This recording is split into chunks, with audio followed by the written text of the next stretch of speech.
السلام علیکم to all students of O level. آج ہم کریں گے ایک رپورٹ، اور ہماری رپورٹ کچھ یوں ہوگی کہ آپ نے کوئی فلم دیکھی ہے یا آپ نے کوئی ڈرامہ دیکھا ہے، آپ کو وہ فلم یا ڈرامہ بے حد پسند آیا.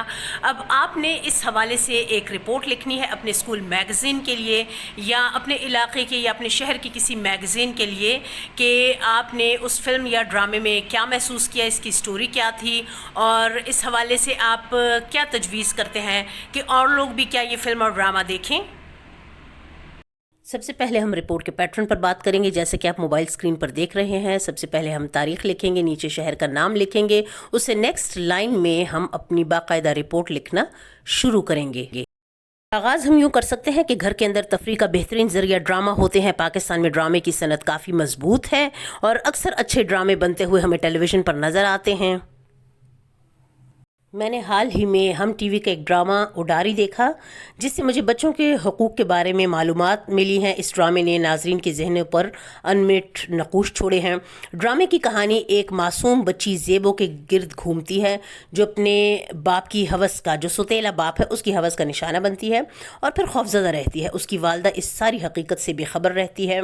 وہ سوتیلا باپ بچی کو اکثر دھمکاتا رہتا ہے، جس سے بچی خوف و ہراس کا شکار رہتی ہے اور اس کے ارد گرد سب بے خبر ہوتے ہیں. کسی کو اس بچی کے حالات کے بارے میں علم نہیں، اور یہ ہر وقت پریشان اور سہمی اور ڈری ہوئی رہتی ہے.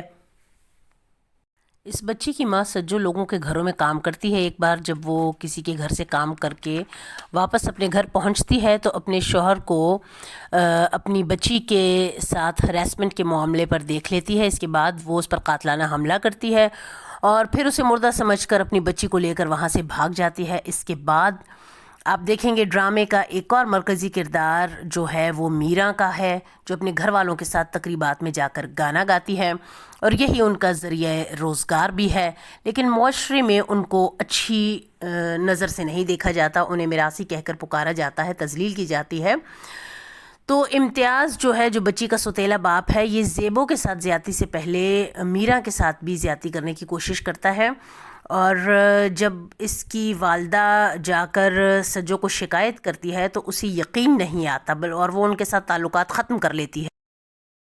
اس کے بعد شہر سے کچھ لوگ اس علاقے میں آتے ہیں اور وہ گانا گانے کے لیے آڈیشنز کرتے ہیں. انہیں ایک اچھے گانا کے لیے ایک ساتھی کی ضرورت ہوتی ہے، تو ان کی نظر میرا پر پڑتی ہے، اور میرا اس جو گروپ ہے، میوزیکل گروپ وہاں پہ جو آیا ہوا ہوتا ہے اسٹوڈنٹس کا، وہ ان کے ساتھ شہر چلی جاتی ہے.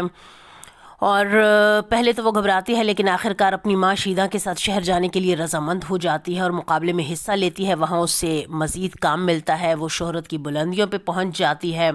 وہ اپنے خاندان والوں کو سب کو شہر بلا لیتی ہے، وہاں زیادہ بہتر انداز سے زندگی گزارتی ہے. تو اس سے پہلے جو گاؤں میں جس لڑکے کے ساتھ اس کا رشتہ طے ہوا تھا یا جس کی بات چل رہی تھی، وہ اس کو میراثی کہہ کر رد کر دیتے ہیں. لیکن پھر جس وقت یہ شہر آ کر شہرت کی بلندیوں کو چھو لیتی ہے اور یہاں پر آ کر اس کو بہت کام ملتا ہے، تو اس کے بعد پھر وہی لوگ اس کی زیادہ عزت کرنا شروع کر دیتے ہیں. اس ڈرامے کا جو ایک مقصد تھا وہ یہ تھا، اس میں بہت سے میسیجز جو تھے وہ سوشلی دینے کی کوشش کی گئی. ایک تو یہ کہ اپنے بچوں کے ساتھ اپنا کمفرٹ لیول اس طرح کا رکھیں کہ وہ ہر بات آ کر اپنے گھر میں ضرور بتائیں اور کوئی بات نہ چھپائیں، خوف زدہ نہ ہوں، ان کے ساتھ اپنا اعتماد کا رشتہ مضبوط کریں. اسی طرح سے اس ڈرامے میں ایک اور میسیج جو کنوے کیا گیا تھا وہ یہ تھا کہ جو گانا گاتے ہیں یا جو اس سنگنگ پروفیشن سے تعلق رکھتے ہیں ان کی عزت کرنی چاہیے، کیونکہ وہ ایک لحاظ سے سوسائٹی کو سرو کر رہے ہیں. یہ ان کی میراث ہے. جو اس پیشے سے وابستہ لوگ ہوتے ہیں یہ فنکار ہیں، ان کی تذلیل نہیں کرنی چاہیے. اس کے علاوہ ایک میسیج یہ بھی ہے کہ جب انسان کے حالات بدلتے ہیں تو سب پرائی بھی اپنے بن جاتے ہیں. تو اسی طرح سے بچوں، میں نے آپ کو ایک ڈرامے کے حوالے سے ایک رپورٹ بتائی. وائنڈ اپ اس کا یوں کر سکتے ہیں کہ اس قسم کے بامقصد اور معیاری ڈرامے نہ صرف خوشگوار تفریح کی فراہمی کا ذریعہ بنتے ہیں، بلکہ ان سے معاشرتی اصلاح کا کام بھی بخوبی لیا جا سکتا ہے. تو اس طرح سے میں نے تو ایک ڈرامے کے حوالے سے آپ لوگوں کو رپورٹ بتائی یا بتایا کہ کس طرح سے اگر اس ڈرامے پہ لکھیں تو لکھ سکتے ہیں، لیکن آپ لوگوں کی اپنی چوائس ہے. آپ نے خود کوئی ڈرامہ دیکھا ہے، آپ نے کوئی فلم دیکھی ہے، آپ کو جو پسند ہو اس حوالے سے آپ اپنی پسند اپنی چوائس کے مطابق فلم یا ڈرامے کے اوپر اسی طرح سے ایک رپورٹ لکھ سکتے ہیں. یہ آپ کی اپنی چوائس ہوگی، اس میں آپ کے اوپر کوئی پابندی نہیں ہے کہ آپ کسی اسپیسیفک ڈرامے یا فلم پہ لکھیں. آپ اپنی پسند کی کسی فلم یا ڈرامے پر رپورٹ لکھ سکتے ہیں.